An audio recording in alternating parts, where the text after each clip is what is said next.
আসসালামু আলাইকুম দর্শক শ্রোতা কেমন আছেন আপনারা? সাব্বাস ব্যারিস্টার সুমন ভাই, আপনি দেখাই দিলেন যে হ্যাঁ, আমি জনগণের কাছে গেলে আমার জনগণ জয়যুক্ত করবে। এটা কি দেখতেছি দর্শক শ্রোতা?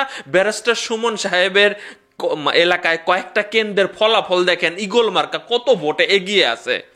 ইগলে পাইছে 333, নৌকা 155, ইগল 1700, নৌকা 160। দর্শক শ্রোতা দেখলেন আমাদের প্রিন্সিপাল মুখলেসুর রহমান, তিনি কিন্তু ব্যাপক পরিমাণে প্রচারণায় ছিলেন। ব্যারিস্টার সুমন যেভাবে প্রচারণা চালাইছে, নৌকা প্রতীক চায়াত সে পায় নাই, সে ইগল প্রতীকে লড়েছেন এবং তিনি কিন্তু নৌকার মনোধারার মানুষই।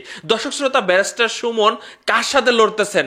হবিগঞ্জ 4 আসন। হবিগঞ্জ 4 আসন হচ্ছে এলাকাটা হচ্ছে মাধবপুর চুনারুঘাট এলাকা।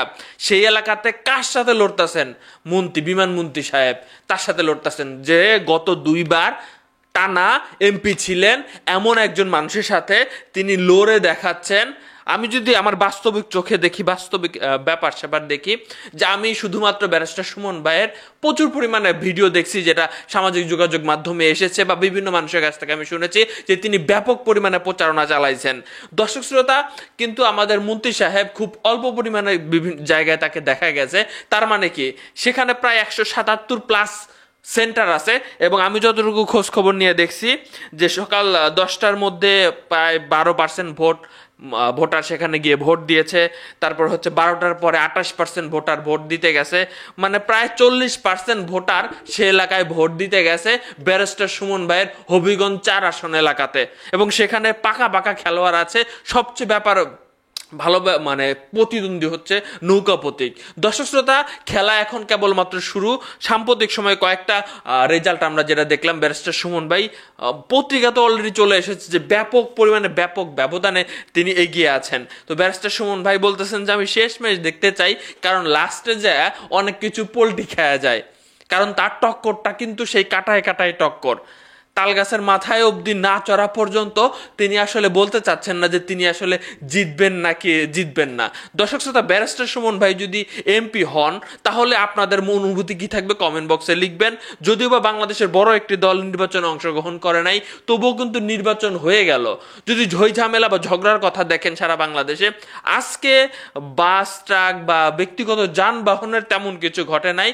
অনেক জায়গায় আমরা দেখেছি এইবার টেলিভিশন চ্যানেলগুলোর আমি বেশ কিছু বিষয় লক্ষ্য করেছি, তারা অনেকটা সাহস দেখিয়ে বিভিন্ন জায়গার অনিয়ম কিন্তু তুলে ধরেছে। কিন্তু ঘুরে ফিরে তো ভাই তারাই প্রার্থী, তাই না? এখন একটা জিনিস মানুষের মাথায় খেলতেছে, যদি সারা বাংলাদেশে দেখা গেল যে স্বতন্ত্র প্রার্থীরা বেশি নির্বাচিত হয়, তাহলে কি হবে? তাহলে প্রধানমন্ত্রী কে হবে বা অন্য বা কে কি হবে? এটাও আমার জানার শখ, কারণ সারা বাংলাদেশে অনেক স্বতন্ত্র প্রার্থী কড়া জায়গায় আছে, জেতার সম্ভাবনা প্রবল রয়েছে। আমি দেখলাম যে এক জায়গায় ট্রাক করতেছে, খুব ভালো করতেছে, এক জায়গায় ইগল ভালো করতেছে, আবার নৌকাও ভালো করতেছে। এই 3টা মার্কা খুব ভালো করতেছে, ট্রাক, ইগল এবং নৌকা। এই 3টা মার্কার সাথে প্রচুর পরিমাণে হাড্ডাহাড্ডি লড়াই হচ্ছে। অনেক দল নির্বাচন অংশগ্রহণ করেছে, তাদের নাম গন্ধ আমি পাচ্ছি না ভাই। দর্শক শ্রোতা, তো আমাদের সুমন ভাই যদি এমপি হয় আপনাদের মনোভাব কি থাকবে? কি মনে হয়? বা ব্যক্তিগত সম্পদের দিক দিয়ে কিন্তু সুমন ভাইয়ের কিন্তু তেমন সম্পদ নাই, তিনি সম্পদ করেন নাই, তার ব্যাপারে একদম ফ্রেশ স্টেটমেন্ট রয়েছেন। তো তিনি এতদিন মানুষের জন্য ভালো কাজ করেছেন, আশা করি সামনেও তিনি ভালো কাজ করবেন। সরকারি অর্থ পাইলে সে ভালো কাজে লাগাইবেন। কিন্তু আমরা আসলে প্রকৃতপক্ষে সাধারণ জনগণ চাই এমন একজন মানুষকে যে কোনো দলের সাথে সম্পৃক্ত হয়ে প্রভাবিত হবে না, সে শুধুমাত্র জনগণের কথা চিন্তা করবে। তো ব্যাপক পরিমাণে প্রচারণার ফলে সুমন ভাই কিন্তু এখন খুশি। এখন শেষ পর্যন্ত দেখা যাক কে এই হাসিটা হাসে।